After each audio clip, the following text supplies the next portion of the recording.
so let's just get started. First off, by thanking everybody. Thank you everybody that's here, especially to our partners. If nothing else, we know that we've got great community support with our agencies and our partners, so thank you everybody for being here. All of the volunteers that put their time in. Our folks on Zoom, if we're able to. I know we got some technical difficulties, so hopefully we have that virtual format up and running, so thank you everybody that's trying to join us that way as well. The other people we want to thank obviously are the college. Thank you Wayne College for hosting us here. Thank you panelists for coming and giving us your time, we appreciate that. The team from 180, and I do mean team, there were many, many people that helped bring all this together, so thank you everybody for all of your support. Family Apron, who we'll all get to know very well here later, so we thank them for being here too. And we've got some funders that we need to thank as well. So we were able to pull a lot of this together from our state opioid response funding, so we refer to that as SOAR. And that's very much like trying to help educate communities, right? Getting all this information out there. Focused around opioids, but not just opioids, because we're going to talk about this today. We know that it's never just one substance that we struggle with. So, housekeeping things, restrooms are on the lower level. So if you go out these doors, there are people out there that can help direct you down the ramp to the restroom. They're out on the lower level. If you have a phone, please turn it down or off. We wouldn't want to interrupt the large crowd that's going to be here this evening. And there are beverages at the top of the steps. If anybody wants something to drink, please help yourself. There's water and tea and coffee out there for anyone that would like it. I will introduce myself. My name is Nanu Wenger, and I am an Ohio Certified Prevention Specialist. Kind of. I'm waiting on my consultant certificate, and so I'm kind of in between right now, but I've been working in the field for about 7 years. I work with 180, directly with community coalitions. So my job is to be out in the community, working with you folks, working with the coalition members, and as a matter of fact, coalition members and staff that works with coalition. Can you guys raise your hands? You can say hello. If anybody is not a member of a coalition at this point, please talk to one of the people that have their hands up. We'd love to have you. So, we are hosted today by Circle Coalition and Rittman Salt Coalition. We actually got some funding from Communities Talk, which is a SAMHSA funder. You'll see that on some of the publications that we have. We are recognizing that they were able to help us get this together in this challenging time, obviously. So let's talk about tonight's purpose. So our purpose, obviously, this evening is to encourage caregivers, parents, mentors, community members, everybody, to have these good conversations, right? Good conversations with the young people in their lives, with the community members. And it's a little hard to do that if we're not educated, right? So we need to have that good information so that when we do sit down and have those conversations, we're able to say, well, here's what we know. Here's what the facts tell us. And try to maybe remove a little bit of that emotional piece, right, that sometimes we can get when we're talking to the people that we care about or in the community that we care about. So trying to get that good information so we can make those good connections. So we're going to talk about substance abuse prevention. Let me see. I think we can move on from that. All right, so how it's going to work. We're going to start off with some questions. I will ask panelists specifically. We do ask that you answer concisely so that maybe other panelists can chime in, because I'm sure as we move through these questions, it's not one person that's going to be able to answer. We're all going to have that experience to talk a lot about this stuff, about the questions that we have this evening. As we go, the audience, if you please, we have small pieces of paper, and we would ask you if you have a question as we're going through some of our discussion. Please write that question down. Kaylee is going to pick those questions up for us, and at the end of our panel discussion, we'll work through those questions so that we make sure everybody has good answers before we leave tonight. Okay, so I think I'll just do a quick introduction here of our panelists. We'll start on the end with Dr. Tizano, and he has been engaged in the medical profession here in Wayne County for, I'll just say, a couple decades. Yeah, probably closer to 3. There we go. Well, very good. Thank you for being here. And then we've got Brian Coble. Did I say it right? Yes. Very good. And so you are with the Richmond Police Department, and you work specifically in this. Fantastic. All right. So then Mr. Nolan with the Warville Boys and Girls Club. All right. And Hannah, and I'll let you say your last name so I don't murder her. Oh, thank you very much. And she is a student at the College of Worcester. And then we also have from the College of Worcester, Rachel David. great, Rachel, thank you so much. So there is more information about all of our panelists in your program. We also have that, I think, on one of our slides as well. So, oh, there we go. Let's hear from Dr. Labor before we get started any further.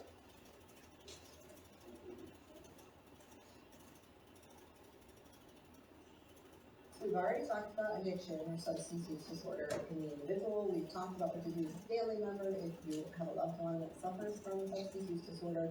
But today we're talking about prevention, and we believe in the world of addiction medicine and the American Society of Addiction Medicine, truly that addiction is an adolescent disease that most individuals start early on. And we are never going to be able to treat this illness away. We're never going to be able to cure it and get rid of it from that side. So really the goal and the aims of all programming should have some component of prevention. Because the only way we're ever going to have any impact on eliminating the disease of addiction is to prevent it in the first place. Alright, so she's singing my song there, right? That's my whole job. All about the prevention. So, but she did mention in there that this was not our first event, right? So we have had a series of events over the past 2 months focused first on the disease of addiction in particular, and then secondly, we had a virtual event about support for people who do have the disease, and also for those people that maybe are trying to interact with those folks, right? Loved ones, bosses, you know, people that are maybe struggling to try to find a way to reach some of those folks that are having a hard time with that disease.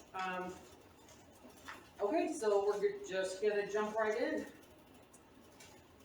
All right, so thank you very much. So these are where we got our statistics, just in case folks didn't know. We do a youth survey every 2 years in Wayne County, where we survey as many students around the county as we possibly can, different schools, different cities, and we ask them these questions. And we're going to use some of that tonight so that we really get a good understanding of what we're talking about here in Wayne County, right? So our first question, our first statistic, it says, youth reported that alcohol is the easiest substance to attain illegally in Wayne County. So of all the substances that they could be using, alcohol is the easiest to get. And the one right behind that are vapes. So having said that, let's start here with Josh, just because you're closest. In your experience with Wayne County youth, how easy is it for them to get access to alcohol or vape? What are you seeing in the club? I mean, for us right now, we've been, you know, we're kind of just getting back and dipping our toes in the teen programming. But overall, it's super easy. I can speak mainly a lot from my own experience growing up. It was very easy to get alcohol, and all you needed was a couple bucks, and everybody chips in on a case of beer, and you're good to go. So all those things are easy for a lot of parents. They have it at home, so it's easy to obtain there. Everyone can order things online, so you know, vapes and things like that. You can't. It's a lot harder to manage because I think in the past you had to go through a lot more steps to have access to things. At this point, it's at everyone's fingertips. They're not, you know, if someone orders something online, they're not monitoring whether or not that, you know, that's at your age or checking anything for you. So I would say at this point it's pretty easy. And I'm not naive to think, even though yes, we do have mostly younger kids, but I would bet money that we do have some issues in the middle school group. I know we do have some kids with some backgrounds with that. They definitely have access to it. We've had some, you know, some referrals and things like that, like partnering with the whole huddle. And so we do know that some of our kids definitely have some access. Okay.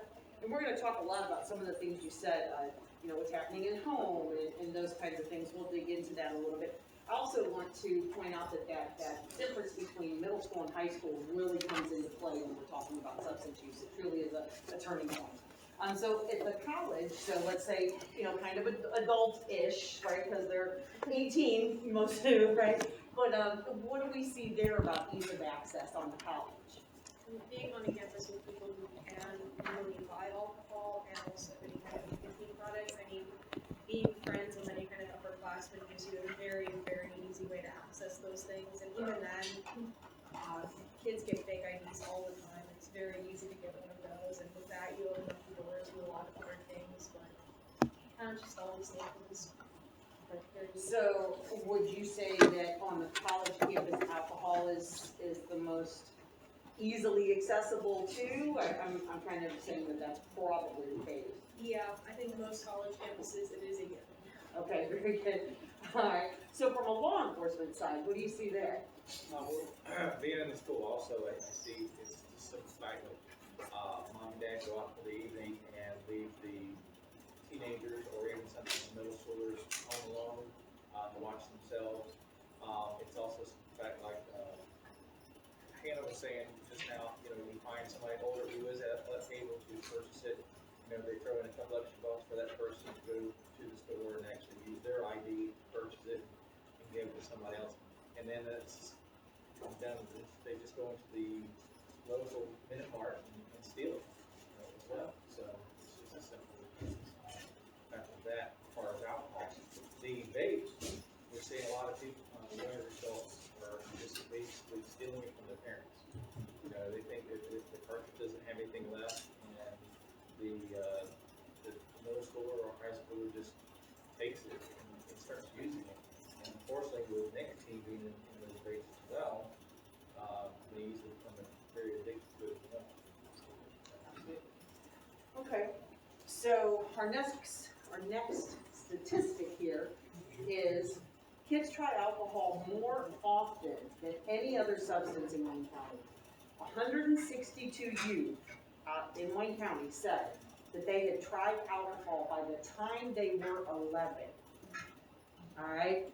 That one's a little bit scary. I know that's not a lot and a big number, but when we think about that age group and what's happening, that is a little bit of a scary number. So, I guess one of the things I would first say is let's talk about health risks a little bit for somebody that young. Dr. Susano, would you maybe want to chime in a little bit on?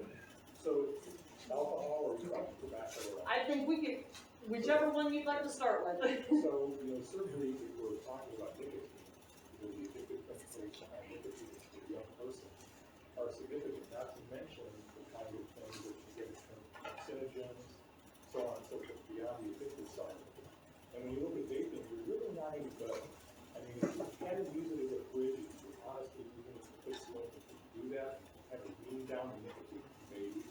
But you also have heavy metals, you've got fine particulates, you've got volatile organic compounds. All of these things are, even the flavor has been shown to be carcinogenic.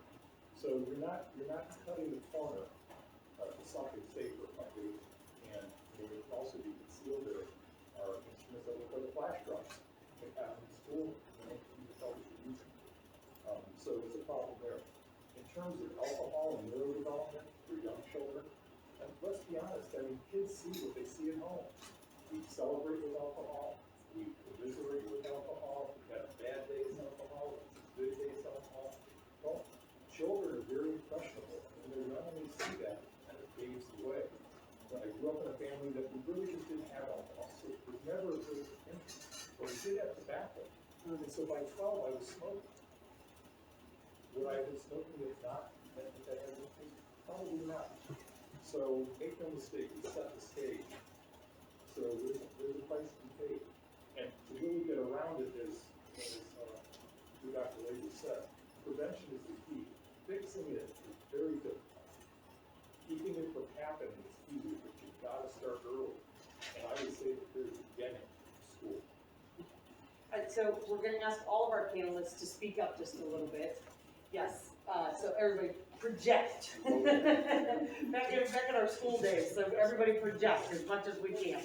I'll try to do that as well. So when we talk about reducing youth access. I would ask Rachel if you, so like on the campus, what are some of those things maybe that can happen to maybe reduce access or maybe curb some of the older, students that are purchasing for the younger folks? What are some things we can do in prevention? Yeah, so if you look at things from the model of a social ecological framework, so you have different interventions that you can do at the individual level, the interpersonal level, at the policy level, and also environmental. So I think one of the ways, as far as the environmental level, is even working with some of the restaurants and bars in the community, and maybe it's about having conversations about, well, on this night of the week, this is when typically a lot of students will go out, so making sure that you're checking IDs, things like that. So creating those partnerships, because it does take a partnership to address these issues. As far as reducing access to alcohol, I think that's a lot harder in a college setting because, as Hannah mentioned, you have friends all over the place who have alcohol. It's widely available, and so yeah, I don't think anyone has found the perfect solution to that on a college campus specifically. No, but I appreciate what you said, actually what Dr. Tizano said as well, because we're talking about that community approach, right? Like, what does it look like at home? What does it look like in the store? What does it look like on a campus? All of those things contribute to adding to our prevention efforts, absolutely. So, I'm just curious from Hannah's standpoint, Hannah, please. what percentage do you think of students that are underage who want to have alcohol, what percentage do you think have a fake ID? It is, with the internet, very, very popular now. There are a lot of my friends that I would have never expected to be the type of person to own a fake ID that do own a fake ID. I would say maybe like 50 to 75% of kids who want a fake ID have one now because it's so easy. If you buy them in bulk, it is also a lot cheaper, which encourages more people to get more. Yeah. It's like the Sam's Club of IDs, like. $35 for two. Great, thank you. Thank you. So, our next stat here is in just 1 month in Ohio, 142 teens died in alcohol-attributed accidents. So, how can we relay? How can we help our community understand, that this is what's happening when we're talking about alcohol, I think sometimes when we think about alcohol in our community, we don't associate that with our young people, right? It's our college students, or it's not our young students. So what can we do to help get this information out? What can we do to help people, in our communities understand that these are some of the risks that we're talking about? So, would you like to start? Yeah, so I think there are pros and cons to social media, things like that. There can be a lot of misinformation on social media, but then at the same time, it works to perpetuate and propagate information. And so we know that a lot of students use social media, and so that's a way to, if you have a reliable source and you're able to give factual information. That's one way to get the information out. Newsletters. As far as the information in a college setting, we use social media all the time to get the information out. We know that students don't read emails. Okay, good to know. Yeah, they're bombarded with emails all the time. I think a lot of people these days need little snippets of information because it's more easily digestible.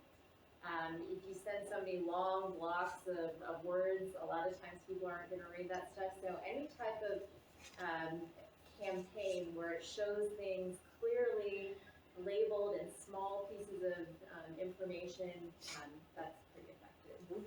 Okay.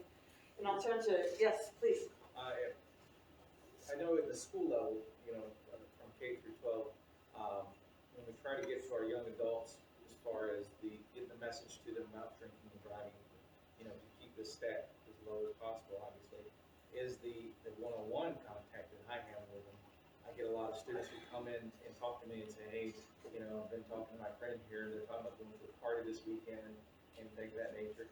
And I explain to them, say, there's gonna be parties, you know, there are going to be parties, no matter what school you go to, no matter what college you go to, there's gonna be a party, there's gonna be alcohol, there's gonna be other things there for people to use. Whether you choose to use it or not, these are the effects. I've taught you this in the past. But if you do end up at one of these parties, have a plan in place before you go. You know, you can have some kind of a plan. I'm riding home with Hannah, I'm riding home with Rachel. You know, they're gonna drive, that way I can at least get home safely, or at least, you know, I know as a parent, I would have no problem going and picking up my child from the party if something turned awry as far as if we tried alcohol and could not get home safely or something like that. So that's what we try to protect. We also try to protect the risk and anything like the doctor was saying, you know, to their health as well. That usually gets thrown to the wayside. So at least if we try to get on board and make them aware that you need to have a plan in place.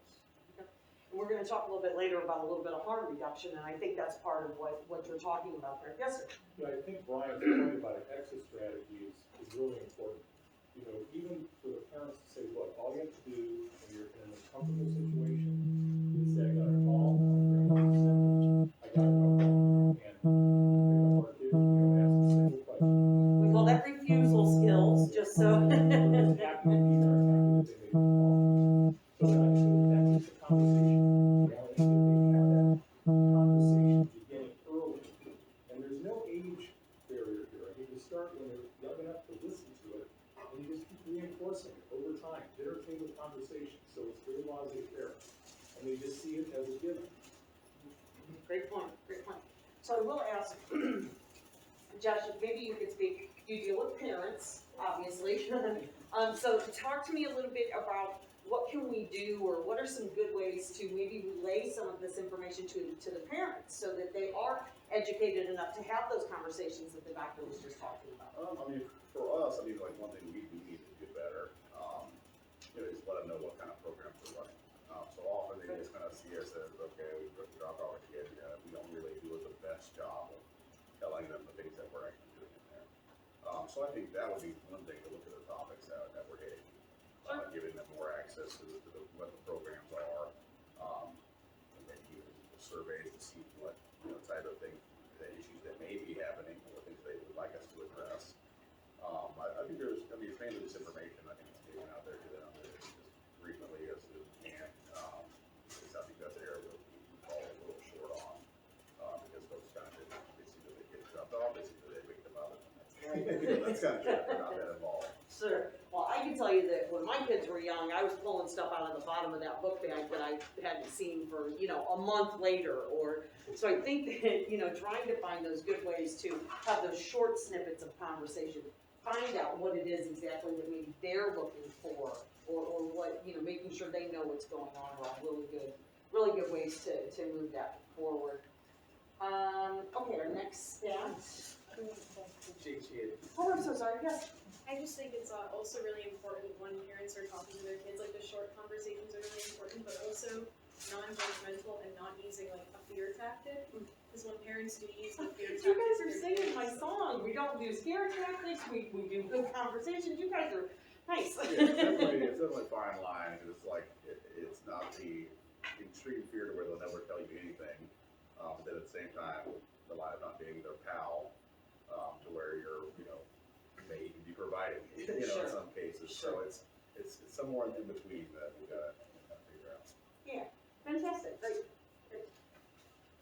Okay, so out of nearly 2,400 youth, and remember, these are all in Wayne County. These are all Wayne County students that answered these questions. 77 said that they had vaped every day in the past year. Everyday vapors. How can we raise awareness in the community that while opiates are problematic, right, they are not the primary substance issue right now for our youth? I think that that's something maybe all of you can kind of, you know, chime in a little bit on. We don't want to minimize the effect of opiates on our communities. That's not the point. We know, obviously, that this is a challenge for everybody across the country, right? But What we also know is that when we're talking about our young people, very rarely is their first substance use an opiate, right? They're starting with the things we've already talked about. So let's go back to that question again. How can we raise awareness in the community that the primary substance issue right now for our youth is not an opiate? We'll start. I mean, we definitely know it's there. The teen program that we have, it started out as a teen project, and they went through it and did some surveys and got some data, and it was pretty evident that vaping and all of it was a very prevalent. I think a lot of folks just have a really casual attitude about it, and kids don't really think it's that big of a deal. I know even in an office setting, when it first started getting popular, people were just doing it at the office, and now we're starting to kind of find out that it causes a lot of issues. So I think for us, I mean, it's a little hard to, pull back some of those kids that are a little older, but it's definitely getting that awareness into the kids as young as we can, and start having those conversations early. I mean, if the program was there, we put that. Okay, great. So start young. Absolutely. I think it's just harder with kids and younger people, because when you look for something that's bad, you want to know why is it bad, and it's easier with opioids, any kind of opiate, that the effects usually happen a lot sooner, the negative ones, than in the case of like nicotine use, where the effects are going to be long down the road, but now we have really high cases of things like COPD and lung cancer and mouth cancer, and those are the things that are harder to drill into kids' heads, that like right now it might not hurt you as much as you think, but later on down the road, like this could be cutting your life short multiple years. And while like again the fear tactic isn't a good idea, but sometimes the natural like seeing, it's very scary as a young kid to see somebody who is very skinny and like very obviously like very addicted, and that's a scary tactic, but you don't really see that a lot with nicotine. Well, with kids, you kind of have to. I mean, for that is they don't really see long term. It's hard for them to see past right now. Well, that's not me. That's not like that Yeah, would be that's me. everybody That, else. that far out. Like that's not going to happen. So I do think like the real conversations and showing like some of the real consequences and side effects and things that can happen would be important. That's that education piece. Absolutely. Yes, sir. I think with the vaping and everything that I see when I teach DARE to my 5th graders and my 7th graders, I go over the effects that, they're published and that we know very much, but a lot of them discuss the simple fact that it's not going to harm them, it's not going to hurt them now, like what Josh was saying, it's not going to affect me, and I can quit at any time. But as we found out from our graduates that did start that early on vaping, have either eased into something else, such as using that as a gateway drug or a way to get to something else, or they've gotten so addicted to it that it may reverse the initial meaning for the vape, and they've actually gone to cigarettes, a little bit more harsher on their bodies, because the vape just wasn't doing it for them anymore. Sure. A lot of the time it leads into the use of marijuana and things of that nature as well. So it's kind of got the reverse, thing going on for it that was not the intention of it in the first place. Sure. Dr. Stella, what you said? Yeah, I think we really underestimate how early kids start. Kids have very concrete thinking when they're in that single-digit age, especially 5, 6, and 7. Their whole notion of what is right and what is wrong is established that early. Beyond that, their peers begin to take precedence in how they form their opinions. So, when my daughter was 7, whatever they had going on in the school, and that's where it has to start. You have to have some kind of organized effort of factual information following the science. She sees me in the day when I used to get a decent cigar every now and then after it delivered. And I'd be out in the rose garden puffing it away, maybe 4 or 5 a year. And she approached me one day, she goes, Dad, why do you smoke? Rachel, I don't really smoke. I just, I get a cigar every now and then. If it's a good Arturo Fuente dark, I would enjoy it. And she said, well, Dad, but smoking's bad for you. And I said, yeah, but, not when you're just doing it a couple times a year. She goes, but Dad, you can die from smoking. I don't want you. So make no mistake, that 7-year-old has it in her head. Now, later in her life, she smoked for a while. and then, now doesn't. But the point is, I mean, she had that sense that early. You really have to be in front of the process to really make a difference. Because turning it around is infinitely more difficult. All right, so this will be our last question, as far as talking about substance use, and I'll address this to you, Rachel. 26% of Wayne County youth said that their parents wouldn't really mind if they drank alcohol before they were 21. So how does that culture in a community, in a home, on a campus, how does that affect our youth's view on substance use? And that's exactly what Dr. Tizana was just talking about, especially with smoking, but I think that's a really good point when we talk about what that looks like at home as far as, illegal substances or alcohol, like he was talking about earlier, that we kind of use that as our celebratory, as our go-to. So what do we think that kind of culture does, for our young folks, even on a college campus? Yeah, I think at the early exposure, it creates this familiarity with it. It's infused into various points in your life, and so it just becomes a natural next step that the teen or the child or the college student would use the substance as well. So I think it's all about who your friends are, and if your friend group is using substances, it's harder to not do things that all of your friends are doing, or your parents or family or things like that. So I think also too, when you see other people enjoying themselves with substances, it makes you curious about it, and you don't want to feel left out and things like that. So I think that culture surrounding the individual, it definitely affects them and their decision to use or not. So let's talk a little bit about harm reduction then, say on the campus. So we're talking about maybe, this is hard for me to say as a preventionist, okay, bear with me, but healthy examples of drinking or I won't say substance use because we don't want to include all of that, but I guess drinking is legal, so we have to kind of, but healthy examples. So let's talk a little bit about harm reduction, especially say maybe on campus. I think just to briefly go back to what Rachel said, I think it's really important for parents who do know their medical history or who might have a history of addiction to take care of themselves first, because being your child's role model for life, like that's very important, and kids really look up to you as your parent, and if you yourself are not taking care of yourself, your child most likely won't either, because they learn from you. But as in terms of like on campus, I think Rachel has shown us as peer educators before that most people don't drink to the point that we think they do, and it's a big social thing. And when you see, most people don't get blackout drunk when they drink.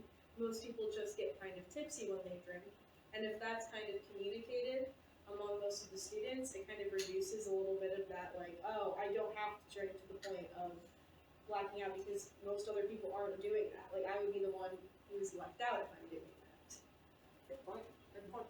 And I guess just to kind of piggyback off of what Hannah said, so that's social norms theory. So the data collected on our campus and the data collected nationwide at universities and colleges is that people who choose to drink aren't getting blackout drunk all the time. So typically when people choose to drink at the college level, the majority of students who do choose to drink stay at this moderate level.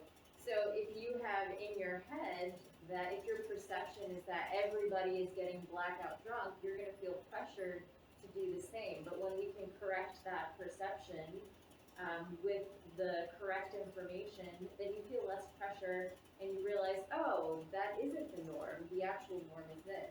And so, and on our college campus, we do all harm reduction programming because we know that alcohol is a lot of, it's a part of a lot of students' lives. So we talk about ways to reduce the rate of alcohol absorption into the bloodstream. So that includes things like making sure that you have food in your system before you drink, counting the number of standard drinks that you consume, and then also things like drinking water, various strategies like that.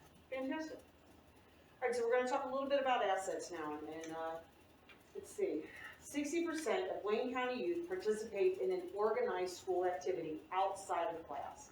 So I think I'll start with Josh, if that's okay. So what are internal and external assets, and how does building those help keep our young people from abusing substances? These are my areas how the assets go, but, I mean, for us, a lot of it is just, keeping our kids, busy, getting those, different things that they're doing. 'Cause I know, like, for me, for example, I did live in a home where, alcohol was easily accessible. I had cool parents, and a lot of, which is a pretty common thing. However, but a lot of time spent in the club, tend to keep me away from those things. So for the club right now, we have sports and a lot of those sort of things. So even getting to the point where we're saying, okay, like, you don't get to just play the sport, you have to, maintain your ability to be on the team. So getting that kind of awareness that there's a behavior and things that are expected of them, are some of the things that you can kind of start with. And then going forward, even, I was really impressed with, a visit with the Career Center, last week. And they have a program which would have been wonderful, when I was there. But hearing, so, you tend to get a mixture of kids out there. But they have a program, which I think they said they have around 200 or 300 folks going through it. But it's a drug-free program, where they, have to be drug tested and all that. They're paying for this, and they tend to get a certificate afterward. And just, hearing that focus on it, because I just don't think, folks understand when they're coming, for their first jobs and all that, they're just not ready for that. Sure. So that was one of the most impressive things that I saw, that people are doing, and I do hope that's something that we can, have participate in. Good. So I would say, I think DARE sometimes provides some of those internal assets. So we're talking about external assets with the sports and use of time. So what are some of those internal assets that we can build in the schools, in the classroom, or with our young people? So one of the things that we've done in the past 4 years that I've been in the schools and also being a DARE officer is I pretty much allow free reign over the school. I can go in any class I want to as long as the teacher invites me in.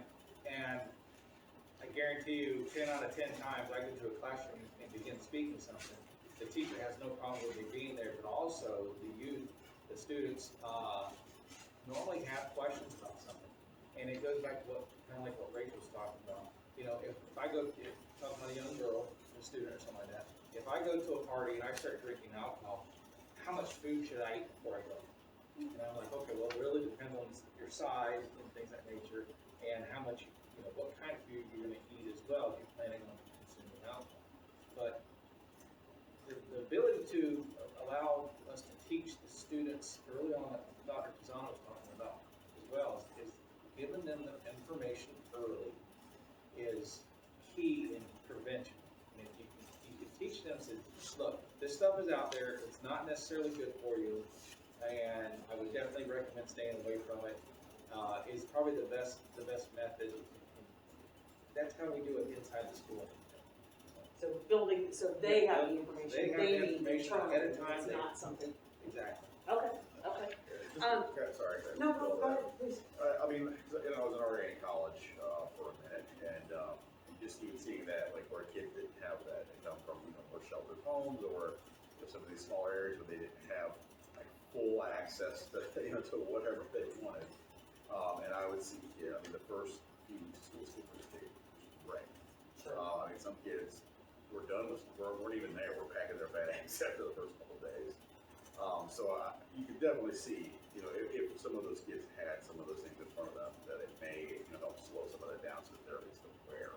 Build some of that internal. Yeah, and with the college, the danger they were putting themselves in, because, it was a large campus, the housing isn't all students. These are, normal neighborhoods they're walking through, and being, walking out intoxicated by yourself in the dark through a rougher neighborhood, not safe. So I think a lot of those things that he's saying, Just want to say quickly, if there are any questions, if anybody wrote anything down, Kaylee's going to come gather those now so that and make sure we leave time here to get to those. So Kaylee's coming around. I saw hands. Dr. Tizano. First of all, Josh, you point out that program is Career Center. That is really a novel program, and the amount of participation is incredible.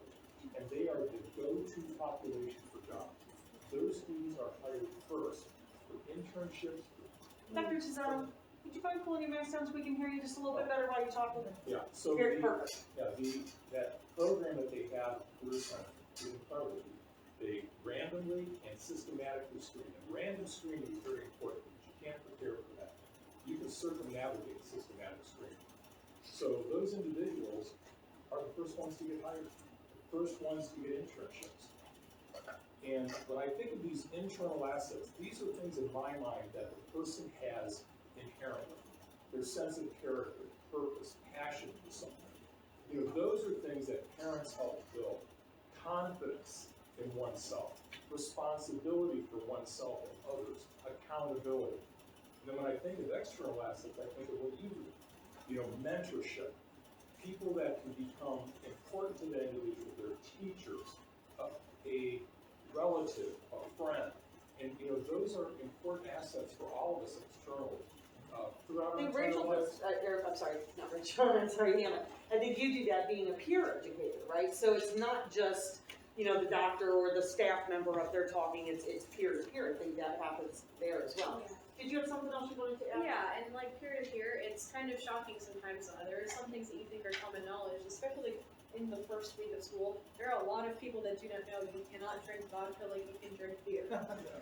And having a peer, because like when your parents tell you that, you're like, oh, you know, Yes. this is embarrassing. I don't want to hear my parents tell me about this. My parents were never cool. But when your peers tell you that, and they're like, hey, you feel a lot better the next morning if you drink water the night while you're drinking, like advice from your peers and your friends and people that you think and probably think highly of and want to impress sometimes goes a lot farther than your parents. Perfect.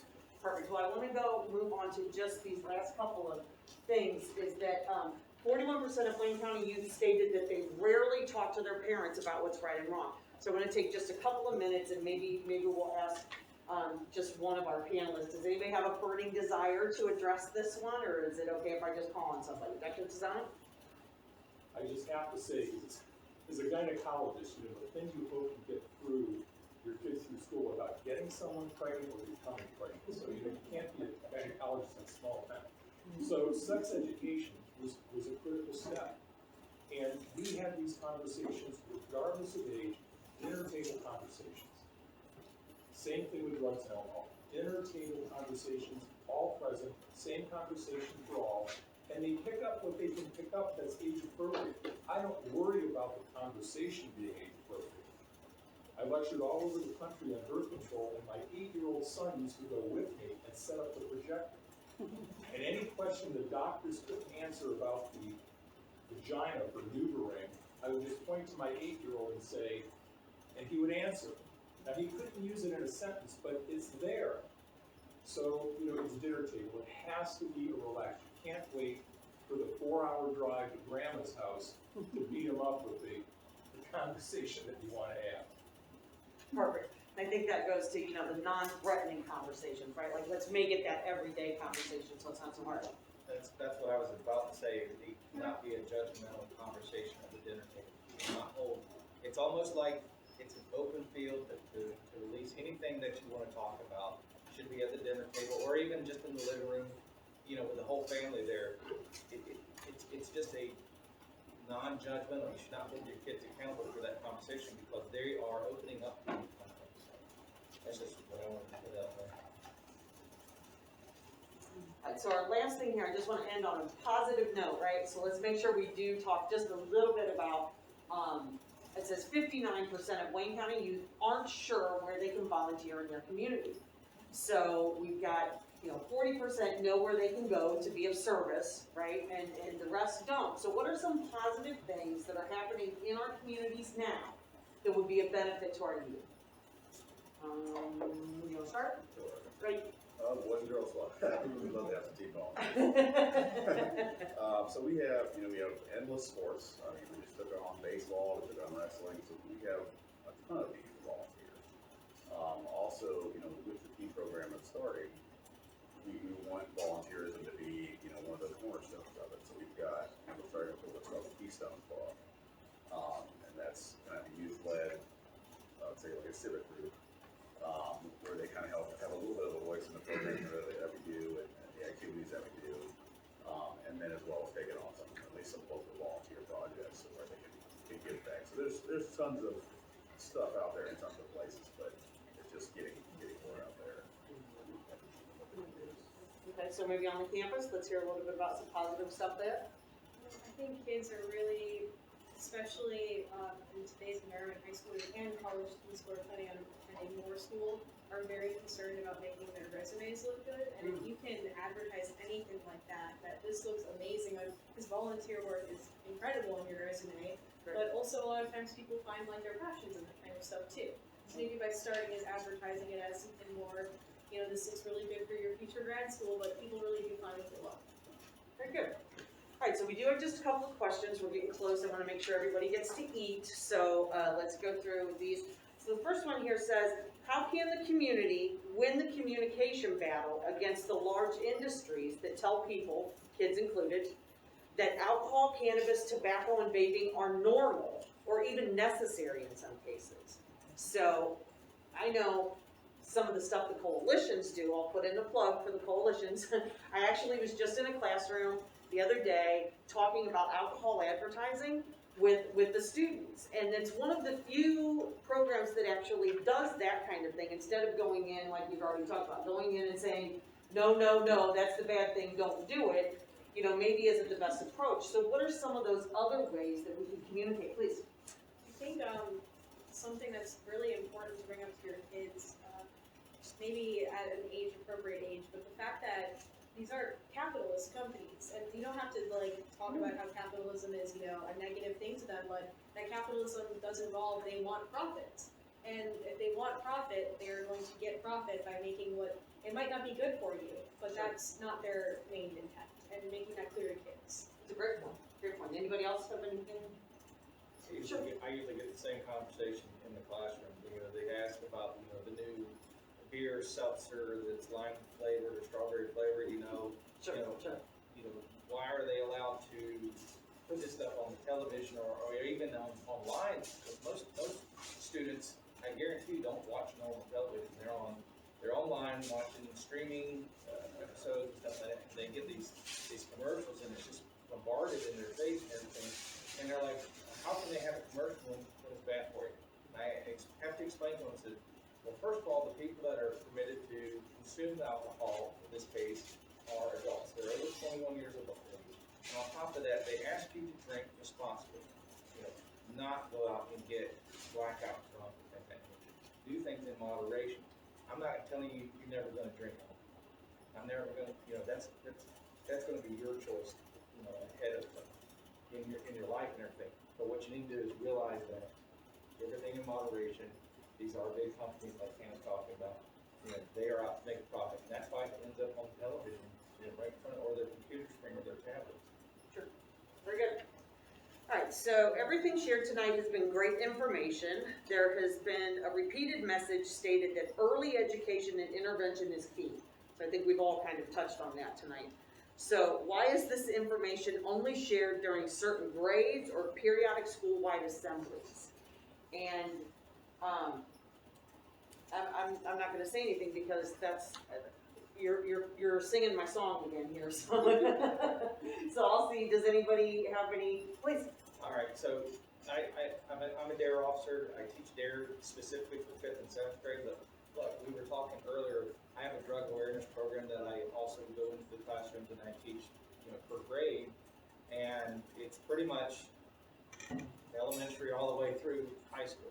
So, like I said, the more information I can put out, the more prepared the students are as far as learning what they should be doing, what they shouldn't be doing. So I know at least in our school, I'm permitted to at least put that stuff out. That's great. That's a great way to start. Absolutely. Yes. I have to give this example because I think it really resonates. So Portugal, 20-some years ago, looked at themselves and said, we have the worst drug use in all of Western Europe. And of course, they have a different kind of government. They can do things that we can't do here. They can turn on a dime when they have a new president come in. But he looked at the situation and said, I am going to decriminalize all drugs. Prescription, illegal, 10-day supply and less is a misdemeanor. I'm going to take the money that we use for law enforcement, because law enforcement's only keeping about 10% of drugs from reaching the user. I'm going to pour that into education. I'm also gonna create a system where there is a way of monitoring persons who are recovering that can be hired without having as much risk to the employer. And finally, we're gonna go ahead and have rehab. They have public health care, so we're gonna have rehab that's private, so individuals of stature who have these issues can go. So what happened? Well, in the first couple of years, they had a slight increase in drug use in that country, because it was a free-for-all. But then the education, which was mandatory, grade 1 through 14, first 2 years of college. Now, 20 years later, they have the lowest drug use in all of Western Europe. They have the lowest incidence of sex workers, and they have the lowest incidence of HIV, when they have the highest in all those categories 20 years ago. And I would contend that it is the responsibility of schools, because parents can't do this. You've got to start early, you've got to have a program, it has to be proven, and what we've done with our war on drugs has not worked. Since the 70s, it hasn't worked, because prevention is the key. So we need to redirect our efforts and our energy and our monies in the right direction. Great points, right? Education, we keep coming back to that, education. So we talked just a little bit about this, and I'll ask just this last, how do you see social media impacting youth involvement with alcohol, drugs, and tobacco? And I think we talked a little bit about that, the streaming and the commercials. So what programs, oh, that must be my time. What programs or approaches are you currently using or plan to use to counteract that negative influence? So I think that speaks directly to, yes? Yeah, we've got one thing actually, speaking on an exchange today. So Boys and Girls Club has this program called My Future. And it kind of started out, it wasn't all that great at first, but during COVID, they kind of really brought it up. So it's kind of a club experience that's online. Okay. So we're hoping to kind of have some of those things that kind of come back, you know, some of the other social media that they're on. So we started this program up, I mean, in all honesty, we can get more computers and kind of use it, you know, hoping, we'll try it, you know, we'll see how it goes. Sure. But it hasn't really taken off. And the kids, like right now, I think we're ranked number 1 in the state, you know, as far as Boys and Girls Club go. But it has a lot of different components on it. It's got mental health components. It's got all different activities through all Boys and Girls Club programs. There's competitive, you know, things to it. There's also competitions and contests that they can do that are healthy and safe. I mean, yesterday, I think it was 2 days ago, we had all the kids trying to get into the kitchen to churn cream into butter. You know, that was one of the competitions on there. They can raise, you know, funds for the club, for things that they want to have there. They can interact with other kids on there. It's only kids. Okay. If you're an adult and you create an account, you're out of there. Like they pay your account. And it's something too that doesn't have to just stay at the club level. It can be in the schools. It can be, you know, be used by whoever. So I'm hoping that things like that, you know, could help address some of that and kind of give them another source to go to as opposed to TikTok and all the other. So again, we're talking a use of time asset, right? Like something else in that platform, but a new way to kind of address it instead of the old ways we do that. So helping. I'm gonna read this last one and then we will move on. So, what do you think will get more people involved with the coalitions? Will you consider joining the coalition? Those of you that aren't members. And so I would say, what do you think would get more people involved with the coalitions? I know you are on Turning Point Coalition, so what do you think we should do to get more people around the table? I mean, one thing is know that it exists. I mean, I think, now granted, I'm not saying that it's something advertised, but like for me, coming back into town and being on this end of things, there's a lot of resources out there that I think people just don't know about. I mean, even for us, I mean, our building's been there for 50 years. It's still in our town.